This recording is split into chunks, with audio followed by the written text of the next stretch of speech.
से बनने वाले करंट अफेयर के सभी इंपॉर्टेंट क्वेश्चंस। सैटरडे की क्लास में हमने देखा था कि रिसेंटली अमिताभ चौधरी ये एक्सिस बैंक के एमडी और सीईओ बनाए गए हैं। भारत की पहली बहुउद्देशीय ग्रीन हाइड्रोजन पायलट प्रोजेक्ट की शुरुआत की गई है हिमाचल प्रदेश में। आगामी आईसीसी मेंस टी20 वर्ल्ड कप में जो ब्रांड एम्बेसडर है उसेन बोल्ट बने हैं। हालांकि भारतीय एम्बेसडर के रूप में युवराज सिंह की नियुक्ति की गई है। अभी हाल ही में सर्वश्रेष्ठ पब्लिक सेक्टर यूनिट चुना गया है हिंदुस्तान एरोनॉटिक्स लिमिटेड को। कलेसर वन्य जीव अभ्यारण्य चर्चा में था, हरियाणा में स्थित है। खाद्य संकट पर वैश्विक रिपोर्ट जारी की है खाद्य सुरक्षा सूचना नेटवर्क ने। प्रबोतो सुबिएंतो ये रिसेंटली इंडोनेशिया के राष्ट्रपति चुने गए हैं। पहला अंतरराष्ट्रीय इंद्रधनुष पर्यटन सम्मेलन काठमांडू में आयोजित किया गया और विश्व बौद्धिक संपदा दिवस मनाया जाता है प्रतिवर्ष 26 अप्रैल को। World press photo of the year का अवार्ड जीता है मोहम्मद सलीम ने। तो सभी क्वेश्चंस हमने कल पढ़ लिए थे। शुरू करते हैं। आज का हमारा पहला सवाल, हाल ही में किस देश में बाघ की एक नई प्रजाति खोजी गई है? तो ये जो बाघ की नई प्रजाति है ये खोजी गई है साउथ अमेरिकी कंट्री ब्राजील में। ब्राजील के घने वर्षा वनों में इस बाघ की नई प्रजाति की खोज की गई है। क्लाउडेड टाइगर कैट नाम की यह बिल्ली संरचनात्मक रूप से छोटी जरूर है, लेकिन जैव विविधता, इनकी बायोडाइवर्सिटी और संरक्षण के लिए अत्यंत महत्वपूर्ण है। आकार लगभग जो घरेलू बिल्ली है इसी के समान है। क्लाउडेड टाइगर बिल्ली एक छोटी छोटी जंगली बिल्ली है, यानी कि आकार में यदि आप देखें जैसे घरेलू बिल्ली रहती है सेम वैसे ही है, लेकिन बाघ की एक नई प्रजाति, नई तरह की प्रजाति है। ब्राजील जो कि एक साउथ अमेरिकी कंट्री है, इसकी लोकेशन आप देख सकते हैं यहाँ पर खोजी गई है। ब्राजील साउथ अमेरिका का सबसे बड़ा देश है। आप ये देख पा रहे हैं कि ब्राजील लगभग सभी देशों से सीमा साझा कर रहा है। केवल 2 ऐसी कंट्री है जिससे ब्राजील सीमा साझा नहीं करता और इससे कई बार एग्जाम में सवाल बन चुका है। यदि यहाँ आप देख पा रहे हैं तो इक्वाडोर है, और यही यदि आप देखें तो जहां से आपने इंडीज पर्वतमाला पढ़ी थी चिली, तो चिली और इक्वाडोर इन 2 कंट्रीज से बस ये बॉर्डर शेयर नहीं करता, बाकी सभी से करता है। कैपिटल ब्राजील या करेंसी रियल हो जाएगी। यहाँ के राष्ट्रपति हो जाएंगे लूला दी सिल्वा जो कि रिसेंटली बनाए गए हैं। यदि आप करंट से यदि रिलेट करें ना तो G20 समिट जो इस साल की होगी ये होस्ट करने जा रहा है ब्राजील ही, जबकि लास्ट ईयर का G20 समिट ये भारत ने होस्ट किया था। आपको ये मालूम है कि 2+2 वार्ता भारत की जो होती है ये क्वाड कंट्रीज के साथ होती है, ऑस्ट्रेलिया हो गया, अमेरिका हो गया, जापान के साथ। लेकिन 2+2 वार्ता अभी रिसेंटली आयोजित की गई थी ब्राजील के साथ। ठीक है। अमेज़न के वर्षा वन आप यहीं पर पढ़ते हैं। प्रसिद्ध जो अमेज़न रिवर है जो कि नील नदी के बाद दुनिया की दूसरी सबसे लंबी नदी है, हालांकि चौड़ाई की दृष्टि से देखें तो सबसे बड़ी अमेज़न नदी है जहां पर एनाकोंडा पाया जाता है। अब यदि मैं ऑप्शन की बात करूं तो आपको याद होगा तो नारंगी कलर का चमगादड़ ये रिसेंटली पाया गया था भारत में जो छत्तीसगढ़ है यहाँ पर। 3000 साल पुरानी लॉस्ट गोल्ड सिटी की खोज ये इजिप्ट यानी कि मिस्र में की गई थी। रशिया से हाल फिलहाल में क्या हमने करंट अफेयर में पढ़ा है? अंगारा रॉकेट का सफल परीक्षण ये रशिया के द्वारा ही किया गया है। चलते हैं अगले सवाल की तरफ। अगला सवाल है, हाल ही में हैती में फंसे हुए भारतीयों को निकालने के लिए कौन सा ऑपरेशन शुरू किया गया है? यदि आप लोगों को याद होगा तो ये क्वेश्चन मैंने आप लोगों को मार्च महीने की आखिरी तारीख को पढ़ाया था। रिसेंटली कोई एग्जाम हुआ है जिसमें ये सवाल एज इट इज पूछा गया है। हैती में जिस हिसाब से प्रजातंत्र समाप्त हो रहा था, हालांकि वहां के राष्ट्रपति ने अपने पद से इस्तीफा दे दिया, बावजूद इसके जनता सड़कों पर थी, विरोध कर रही थी। तो ऐसे में जो भारतीय वहां फंसे हुए थे उन्हें निकालने के लिए ऑपरेशन इंद्रावती की शुरुआत की गई थी। ऑप्शन नंबर ए इसका राइट आंसर हो जाएगा। मैंने बताया जैसे कि हैती में जिस हिसाब से कानूनी व्यवस्था बिगड़ रही थी, इसे देखते हुए भारत ने अपने 90 नागरिकों को निकालने का विचार किया और सुरक्षित निकाल भी लिया गया है। अभी हमने देखा था ब्राजील, ये देखिए साउथ अमेरिकी कंट्री ब्राजील, यहां से हमने डिस्कस की थी। और इसके ऊपर में देखिए आप यदि कैरिबियाई कंट्री हैती आपको दिखाई दे रहा है। हैती जिसकी कैपिटल हो जाएगी पोर्ट और प्रिंस, करेंसी हो जाएगी हैतियन गॉर्डे। अब अदर ऑप्शन की यदि मैं बात करूं तो ऑपरेशन अजय की शुरुआत भारत सरकार के द्वारा इजराइल में फंसे भारतीयों को निकालने के लिए की गई थी। ऑपरेशन गंगा की शुरुआत ये कहां की गई थी? यूक्रेन में फंसे भारतीयों को निकालने के लिए। और भारत का पड़ोसी म्यांमार जब चक्रवाती तूफान मोचा से प्रभावित था तब हेल्प करने के लिए भारत ने ऑपरेशन करुणा की शुरुआत की थी। एडिशनल तौर पर आप ये भी याद रख सकते हैं। अगला सवाल है, हाल ही में किस भारतीय को इंडोनेशिया में संयुक्त राष्ट्र के स्थानीय समन्वयक के रूप में यानी कि लोकल कोऑर्डिनेटर के रूप में नियुक्त किया गया है? तो आंसर इसका हो जाएगा option number D, Geeta Sabharwal.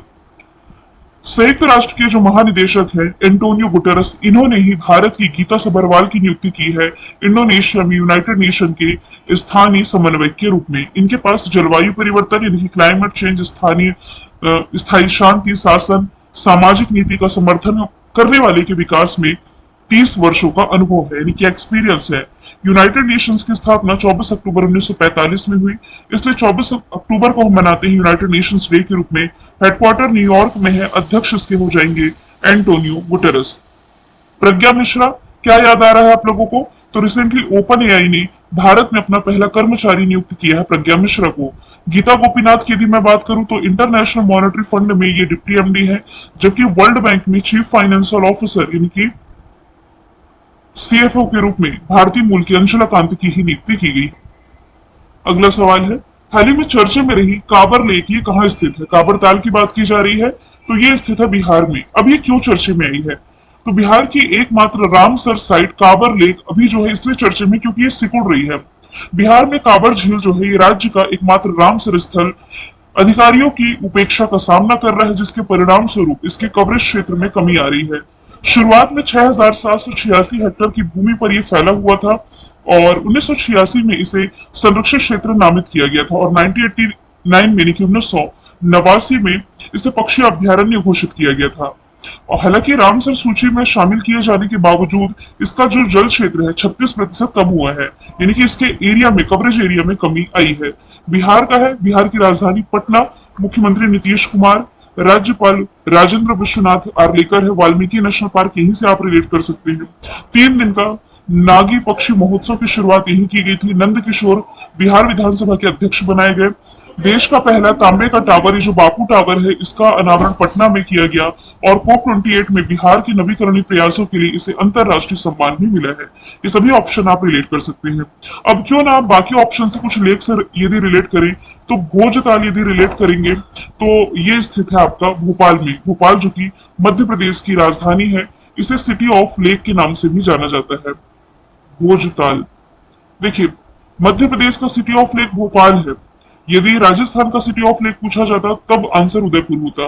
Uttarakhand में बेसिकली जितने भी ताल वाले लेक्स हैं, जिनमें भीमताल, खुरपाताल, राक्षसताल, नैनीताल, ताल ताल वर्ड आए, ये सभी आपके उत्तराखंड में है। रहस्यमय झील के नाम से जाने जाने वाली रूपकुंड झील ये आपकी उत्तराखंड में है। सबसे खारे पानी की जो झील है चिल्का झील, ये आपकी हो जाएगी उत्तराखंड में। आगे चलते हैं। हाल ही में G7 शिखर सम्मेलन 2024 का कहां आयोजित किया जाएगा? यह आयोजित किया जाना है यूरोपियन कंट्री इटली में। ऑप्शन नंबर ए इसका राइट आंसर हो जाएगा।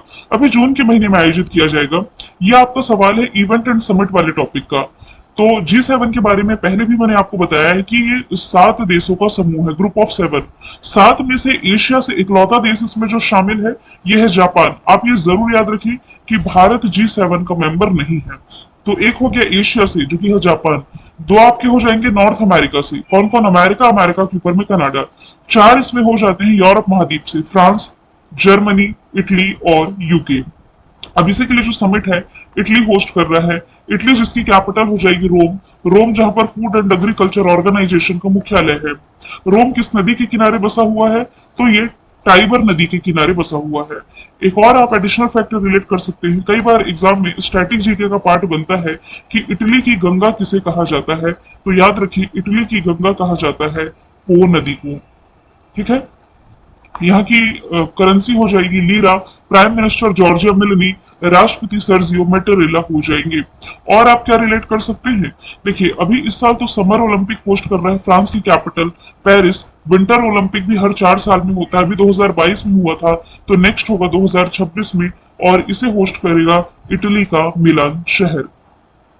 अब यदि मैं बात करूं ब्राजील की, तो जैसे कि मैंने बताया ये G20 होस्ट करेगा 2024 का। रशिया इस साल होस्ट करेगा ब्रिक्स समिट, ब्रिक्स जिसमें कि अब मेंबर कंट्रीज हो गई है 10। और फ्रांस, अभी जैसे कि मैंने बताया, इस साल का जो समर ओलंपिक है ये फ्रांस ही होस्ट करने जा रहा है। आगे चलते हैं। रेसलिंग फेडरेशन ऑफ इंडिया यानी कि भारतीय कुश्ती महासंघ के एथलीट आयोग का अध्यक्ष किसे चुना गया है? तो नरेंद्र यादव आंसर इसका हो जाएगा। नरसिंह यादव, माफ कीजिएगा।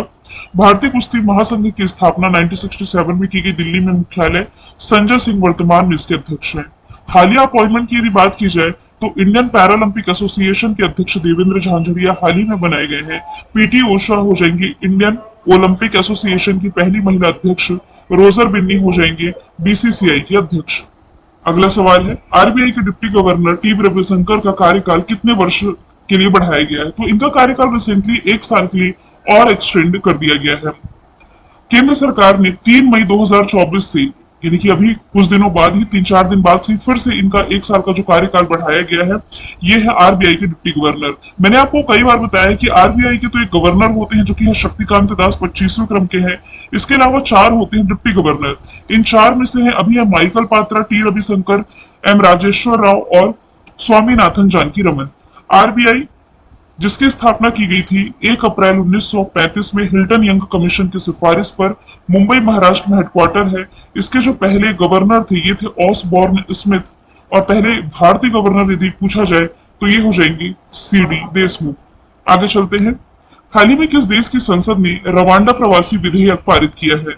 ये रिसेंटली पारित किया गया है ब्रिटेन के द्वारा। ऑप्शन नंबर डी इसका राइट आंसर हो जाएगा। ब्रिटेन के प्रधानमंत्री ऋषि सुनक का महत्वाकांक्षी रवांडा प्रवासी विधेयक संसद में पारित किया गया था। इस योजना के तहत सरकार का यह कहना है कि 1 जनवरी 2022 के बाद ब्रिटेन में ऐसे जो अवैध रूप से इलीगल तरीके से प्रवेश करने वाले किसी भी शरण चाहने वालों को रवांडा भेजा जा सकता है, ताकि उनके दावों को वहां से संशोधित किया जा सके। बात की जाएगी रवांडा की, आप देख पा रहे हैं अफ्रीकी कंट्री है, ये एक सेंट्रल अफ्रीका में स्थित है। कैपिटल इसकी किगाली, करेंसी हो जाएगी रवांडा फ्रैंक। अब ब्रिटेन के जो प्राइम मिनिस्टर है ना, ये है ऋषि सुनक। ये भारतीय मूल के सुधा मूर्ति के ये दामाद हो जाएंगे, कंजर्वेटिव पार्टी के नेता हैं। यूक्रेन से आप क्या रिलेट करेंगे? तो जैसा कि मैंने आपको बताया है कि आप रिलेट कर सकते हैं ऑपरेशन गंगा। जर्मनी से आप रिलेट कर सकते हैं हाइड्रोजन से चलने वाली दुनिया की पहली ट्रेन। और अपनी सेनाओं पर सबसे ज्यादा पैसा खर्च करने वाला जो देश है ये हो जाएगा अमेरिका। भारत चौथे स्थान पर है। नवा सवाल है, हाल ही में किसने 21वां आयरिश फिल्म और टीवी अकादमी का सर्वश्रेष्ठ अभिनेता पुरस्कार जीता है? ये रिसेंटली जीत लिया है सिलियन मर्फी ने। इनके बारे में पहले भी मैंने आप लोगों को बताया है कि ओपनहाइमर फिल्म के लिए इन्हें यह अवार्ड मिला है। तो सिलियन मर्फी को रिसेंटली गोल्डन ग्लोब अवार्ड भी मिला, बाफ्टा अवार्ड, और सबसे इंपॉर्टेंट आपको याद रखना, ऑस्कर अवार्ड में भी बेस्ट अभिनेता, बेस्ट एक्टर का भी अवार्ड इन्होंने ही जीता था। सिलियन मर्फी के जो डायरेक्टर है क्रिस्टोफर नोलान, इन्हें ऑस्कर फिल्म में बेस्ट डायरेक्टर का अवार्ड मिल चुका है, ये भी मैंने आपको पढ़ाया है। 10वां सवाल है, हाल ही में किस अस्पताल को लगातार 5वें वर्ष भारत में सबसे सर्वश्रेष्ठ निजी हॉस्पिटल यानी कि प्राइवेट हॉस्पिटल का खिताब दिया गया है? तो ये है मेदांता हॉस्पिटल गुरुग्राम हरियाणा का। मेदांता गुरुग्राम न्यूज वीक के भारत के सर्वश्रेष्ठ निजी अस्पतालों 2024 में ये टॉप पर है। मेदांता गुरुग्राम को लगातार 5वें वर्ष भारत का सर्वश्रेष्ठ प्राइवेट हॉस्पिटल का दर्जा मिला है, और वर्ल्ड लेवल पर देखा जाए तो 250 हॉस्पिटलों में इसे स्थान मिला है। ये रैंकिंग 85,000 यानी कि 85,000 चिकित्सा विशेषज्ञों के फीडबैक, जो पेशेंट के सर्वे होते हैं, रोगी सर्वेक्षण और सार्वजनिक डेटा एनालिसिस के द्वारा तय किया गया है। स्टैटिक जीके में यदि हम देखें, बदले गए नाम, राजीव गांधी राष्ट्रीय उद्यान का नाम है ओरंग राष्ट्रीय उद्यान असम में। छत्तीसगढ़ की राजधानी रायपुर का नाम अटल नगर, नया रायपुर का नाम अटल नगर है। बिहार मखाना का नया नाम मिथिला मखाना, जिसे जीआई टैग मिला। राजीव गांधी खेल रत्न बोर्ड का नाम मेजर ध्यानचंद के नाम पर।